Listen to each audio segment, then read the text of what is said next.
Okay. Hello, farmers. We hope that you received this large envelope from IRC in the mail and this folder inside.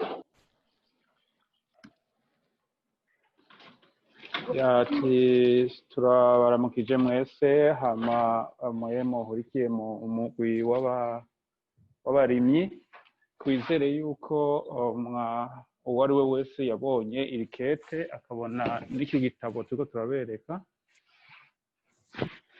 Inside of the folder are tools that we will use to improve and practice your marketing skills in the coming weeks.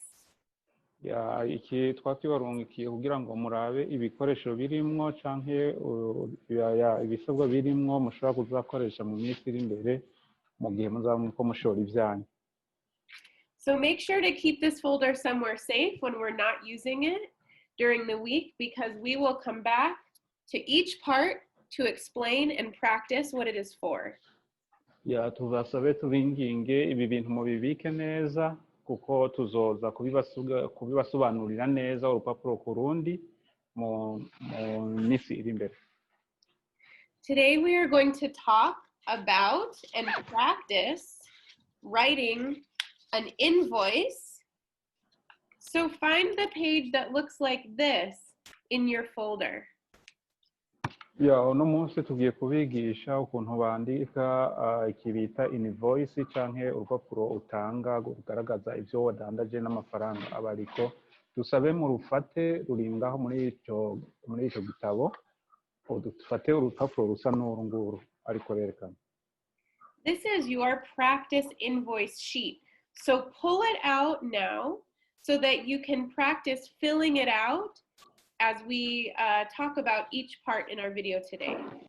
Nukuvuga ngo rukuremo uru rupapuro urufate nibwo uzaja wigirako ukuntu buzuza iki gipapuro cerekana ivyo ugurishije n'amafaranga bifata.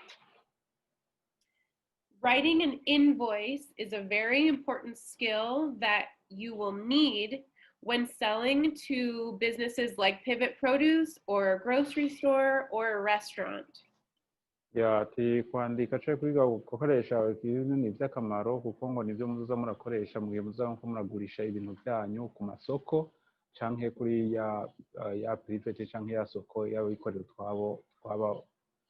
twababwira ubucizi. Okay, so here is a picture close up of something that looks like your practice receipt book in your folder. Ngiyi rero ifoto y'urwo rupapuro tugerageje kugwegereza kuri screen kugira ngo kwiheze neza. The first thing that you will see indicated by the arrow is where you will write your name and a phone number where the buyer can call you with questions or to place another order. Aha hantu ku ruhande rwo hejuru aha berekanye n'agafresh niho ushira izina ryawe. Okay. Next, in the right corner, you will see a series of numbers. This is called an invoice number. And in a receipt book, every page has a different number at the top of each new receipt. Uravye ku ruhande rwo mu buryo naho hariya agafresh gatukura kerekana hari inamba nizo namba z'aka gapapuro z'urupapuro bita invoice nizo namba zabo ati hose aho uzoba ufise igitabo izo namba zizoba ziriko buri kuri page. By using the invoice number, you can keep track of each separate sale that you make. Ubwo rero ufashe izi namba ku mutwe zigaragaza canke zikwibutsa ivyo uba waragurishije.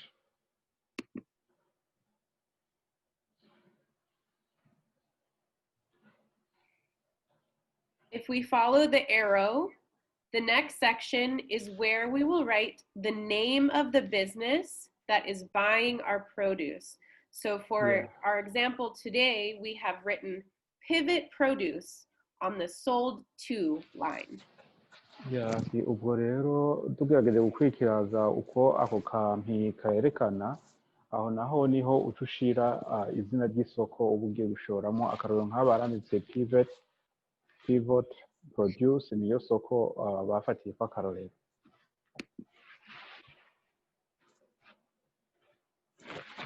Underneath it is where you would write the address of the business that is buying from you. This is important sometimes if the business has multiple locations, or if you are shipping the produce instead of delivering it in person. Ubwo rero aho munsi yaho niho uca wandika aderese y'ukuri y'abo bantu kugira ngo bikorohere niba utwarayo ibintu sawa, cyane niba utatwarayo ibintu ari kubirungika kugira ngo bishobore kuja kuri aderese iba ari y'ukuri. For our practice, we will leave this blank for now. Ubwo rero turashobora gufashanya gusoma ibi bintu.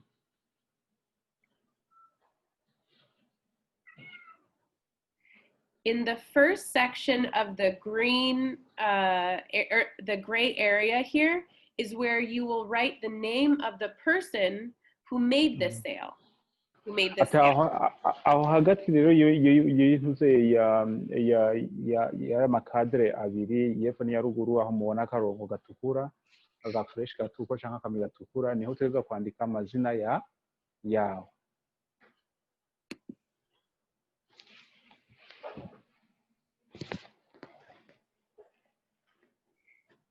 In the next section is where we write the terms, and terms just means how and when we will get paid. Ku bikurikira rero naho niho haba handitse igihe n'amatariki umuntu ashobora gupanga kuzoriha no kurihirako cyangwa kurihirwako. For our practice example, we wrote upon receipt for our terms, and that means that we would like to get paid at the time that we deliver the produce and give the buyer their invoice. Ikintu kiriho bashobora guca bakora ni ukugerageza ukandika muri make rero bisigura yuko umaze kwandika amatariki ukandika n'igihe ukuzuza iyo invoice, ntibayisigura kumva ko amafaranga uca uyaronka ubwo nyene, ariko ivyo byo uteza kugenda ubyujuje.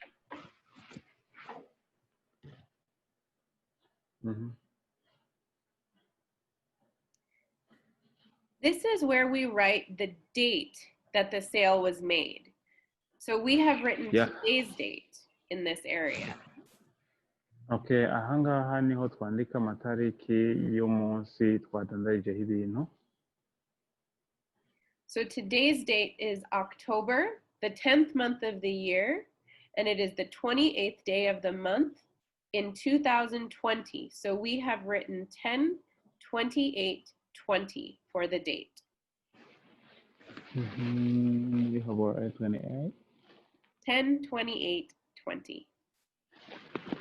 Ati rero dufate akarorero nk'ubu ni itariki 28 cyangwa 28 z'ukwicumi, urabye kuri iyo invoice yo cyangwa kuri iyo gapapuro rero desi yawe uri butange aba yamaze kwandikaho amatariki 28 z'ukwicumi. In this first column is where we will write the amount of each vegetable that was ordered from the buyer, in this case from Pivot. Ku murongo wa mbere rero niho twandika igitigiri ndetse n'ikiguzi cy'amafaranga ko ibyo tuba twagurishije ku muntu ugura wa mbere wari wese.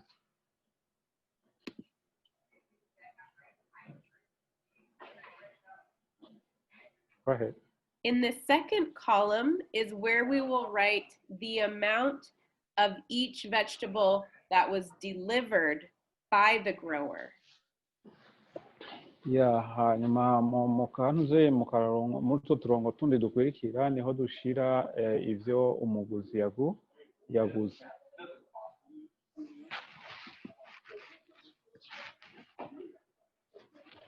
In the middle column here is where we will list the different varieties of vegetables that we are selling to the buyer. hanyuma muri ibyo birongo bikurikira niho twandika amazina y'ubwoko bw'imbogaboga cyangwa bw'imicisha tuba twadandaje kuri uwo muntu.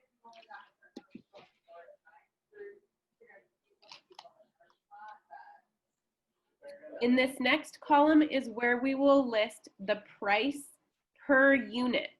A unit is a type of measurement, and it can either be by the pound or by the each. Ni ukuvuga ngo mu kakoramo gakurikira ngo dushobora gushyiraho ibiro by'ibintu twagurishije cyangwa ugashyiraho igitigiri cy'ibintu wagurishe, niba ari 5 ukandikaho 5, niba ari 10 ukandikaho 10, niba ari 10 ukandikaho.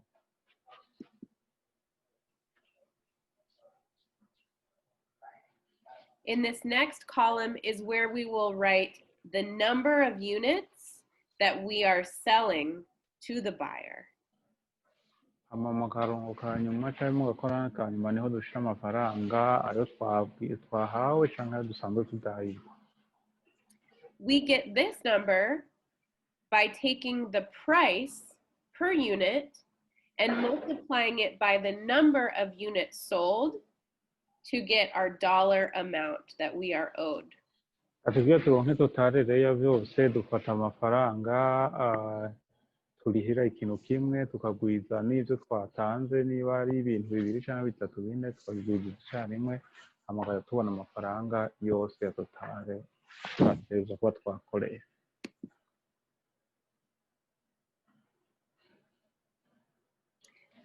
On the very bottom here is where we will write the grand total. So this is all of the money that we are owed from the sale of all of the different vegetables we are selling that day on that order. Ati hanyuma kuri umurongo w'epfo wa nyuma niho duca dushira total cyangwa igiharuro ca nyuma c'ibintu byose twagiriye tugurisha cyangwa amafaranga ya nyuma twagurishije duteranije kuva ku ntango gushika kumwe kumwisha.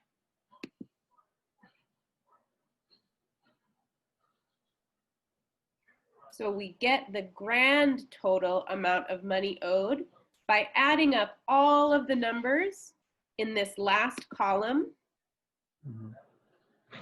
Tubwo rero turonka igitigiri cy'amafaranga ya nyuma mu gihe tuba duteranije ibyo byose hama twafatira ku mafaranga ariya tugereranya cyo kimwe n'amafaranga tuba twakoranye duteranije mu nyuma. So now we just went through each part of the invoice and what it means. Ubu naho turize buri gace kose k'iyo kuko urupapuro rwa invoice kanezeye ko mazi cy'umutaho. See if you can follow along on your invoice sheet at home, and next week we will practice filling in our invoice sheets. Okay, ati rero gerageza mufate mwige kuzuza nk'uko twagiye tubibereka, hanyuma nk'uko twagiye tubikora nawe bari kubisubiramo ugenda ubikora wuzuza kugira ngo mushize kwimenyereza cyangwa kugira imyimenyerezo.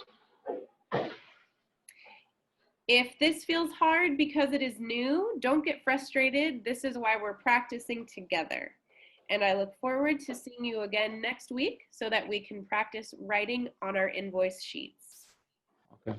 Ati ubwo rero n'ibyo abananira cyangwa n'ibyo abagora kuzuza ntimushavure ko ikintu kiriho mushe murindira tuzobikorere hamwe mu cyumweru kiza. Bye. Bye.